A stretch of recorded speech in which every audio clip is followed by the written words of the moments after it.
Have you ever heard of high functioning depression? Want to learn more?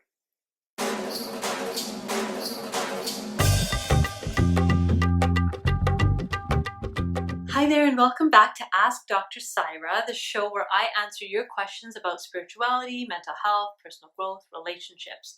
So today's question comes from Unver, and it's a very simple question with a very kind of long, detailed answer. So the question is, what is high functioning depression? What is high functioning depression? So as I was preparing for this question, I did, some research as far as what are other people saying about high functioning depression. I found on YouTube, there's so many great videos about, the 10 things to look for, the 6 things to look for. Psych to Go is a great place to find some of that information.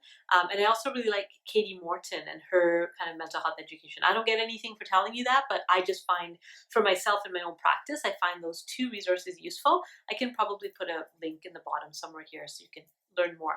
So I'm not going to do that. I'm not going to say like, here's the 5 signs or here's the 10 things. What I'd like to do to answer this question is tell you maybe a little bit about my own story. So high functioning depression. So I would say that I have high functioning depression. And so what that means is it's a long-term thing. It's not like how you would imagine a depressed person would be. So not like in bed, with the blinds down, unable to move, unable to eat or overeating, unshowered. So that has happened with me. I have had that kind of deep depressive episode. But when the episode is gone, that kind of still lingers. With high functioning depression, it's like you're constantly in this, like you're in the low level state of numbness, discomfort, and pain for a minimum of 2 years is like the criteria for it. So in my case, I would say I've probably had it like many, many, many years, but only really got treated a few years ago, right? Only really admitted to myself that I needed help, and it got so bad that I couldn't pretend anymore, and I had to get help. The thing about being high functioning is that you have really high standards for yourself, right? And for me, I was a bit of a perfectionist. I was a people pleaser, had a hard time setting boundaries, had a hard time with people being disappointed in me. And so I kept stretching and stretching and extending myself beyond the capacity, and then I cracked, right? And then it all came crashing down. Nobody knew though. Nobody knew what I was going through because I was high functioning. On the outside, it looks like everything's fine, right? On the outside, it looks like you're out in the world, you're doing your job, you're there for your family. Like somebody looking at me would have no idea. And I remember when I finally told my family what I was going through. So my immediate family knew because they were supporting me through some of the darkest times. But my extended family and friends didn't. And I remember when I told them, they were shocked. They couldn't even believe it. Like they kind of were, in disbelief. Like, you really, of all people, like, are you sure? Are you sure you're not just like burnt out, or you're not just like being lazy, or like what? Not you, right? And that's the downside of being high functioning and depressed and having high functioning depression, is that people might actually not believe you. And so you might not actually get the support that you need from loved ones.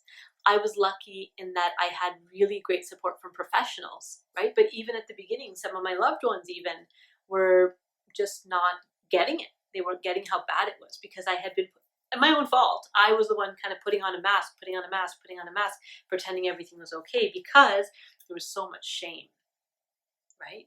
That's one of the elements in high functioning depression, is that there's this, you've heard probably the term imposter syndrome.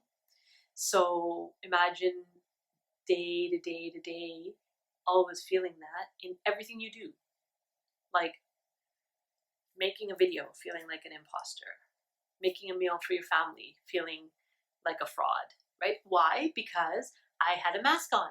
So I was faking it, right? I was pretending. And I was terrified that if they really knew what was going on with me, I wouldn't be loved. Now, saying that today out loud to you feels ridiculous. I'm like, what? Wouldn't be like what? But the depressed brain tells you all kinds of things, right? The thoughts that come when you're depressed they're just, I mean, they're lies, but they're believable lies at the time when you're feeling low, or at least it was for me. Really, really believable that if you dare tell anybody about this, you're going to be left alone. Nobody wants to deal with this. This is ridiculous. You're making a big deal out of it. It's no big deal, and you're overreacting, and you're being a drama queen. And so, no, you don't really have this. And I went like that in my mind for years and years and years and years, just not saying anything. And the way that I coped with depression, with high functioning depression, was that I would eat. I ate whatever I could get my hands on, and I ate a lot, and I ate a lot of, like, I ate a lot, and I ate all the time. And I didn't realize that I was using that as a coping strategy until I started my recovery from food addiction. And when I stopped using food, the depression came on full force, because I couldn't hide anymore behind the food. I couldn't numb myself out. I couldn't be soothed in the way that the food was helping me soothe myself in the past. So yeah, I just thought I'd take a little bit of a different approach to answering this question today and tell you about my experience, personal experience of high functioning depression. Each person who goes through a mental illness will have a different story, right? So my story is not everybody's story, but hopefully it gives you a little bit of insight as to how insidious high functioning depression can be, because it can be invisible. A lot of the time people are like, really? I would have never thought. And yeah, it's because I didn't show you. Didn't want you to know, and that's why you didn't know until I was brave enough, right, to speak. And I think one of the first places I spoke about it was I was involved in a volunteer organization, and I was kind of the lead on some projects, and I didn't have the bandwidth anymore, and so I confided to my kind of second in command people about what I was going through, and they were so supportive. Like, they just kind of gathered me up and they looked after everything, and they got it, they really got it, and that made it safe for me to then tell my family and tell other people close to me that I wasn't okay. But I actually had to tell somebody outside first before I could actually bring it. And if you feel like you might have high functioning depression, talk to your doctor, talk to your family doctor, and they can kind of put you through a depression screening to see if that's happening. You can also reach out to a mental health professional. That's been a lifeline for me. My own therapist, my own group support that I'm part of. There's nothing like it. There's no substitute for good mental health support through group and through therapy. So those are my thoughts about your question. Hopefully that helped. If you want to know more about high functioning depression, like I said, it's all over YouTube. There's lots of videos to go and look at.